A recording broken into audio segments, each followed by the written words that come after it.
আজকের রেসিপি হলো চিংড়ি মাছ দিয়ে সর্ষে পোস্ত। এটা করার জন্য প্রথমে চিংড়ি মাছগুলোকে ভেজে নিতে হবে। তারপরে যে মশলাগুলো দেওয়া আছে সেই উপকরণ করে এক এক করে দেওয়া হলো।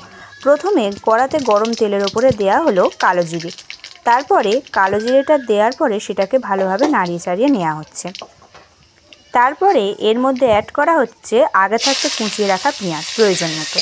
তারপরে সেই পেঁয়াজটা দিয়ে খুব ভালোভাবে এটাকে নাড়িয়ে চাড়িয়ে নেওয়া হচ্ছে।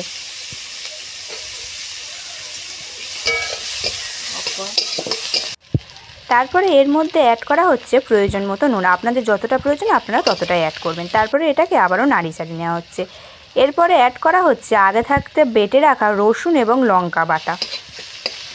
তারপরে রসুন এবং লঙ্কা বাটা দিয়ে এটাকে ভালোভাবে নেড়ে চেড়ে নেওয়ার পরে এর মধ্যে দেওয়া হচ্ছে আগে থাকতে রাখা আদা এবং টমেটো বাটা। সেটাকে দিয়ে এটাকে খুব ভালোভাবে নাড়িয়ে চাড়িয়ে নেওয়া হচ্ছে। এরপরে এর মধ্যে অ্যাড করা হচ্ছে সামান্য পরিমাণ জল। তারপরে এর মধ্যে অ্যাড করা হচ্ছে সর্ষে, পোস্ত এবং এলাচ বাটা। তারপরে এর মধ্যে অ্যাড করা হচ্ছে হলুদ গুঁড়ো এবং তারপরে হলুদ গুঁড়োর পরে এখানে অ্যাড করা হচ্ছে সামান্য পরিমাণ তেল। সেটাকে নাড়িয়ে চাড়িয়ে নেওয়ার পরে এটার মধ্যে অ্যাড করা হচ্ছে জল।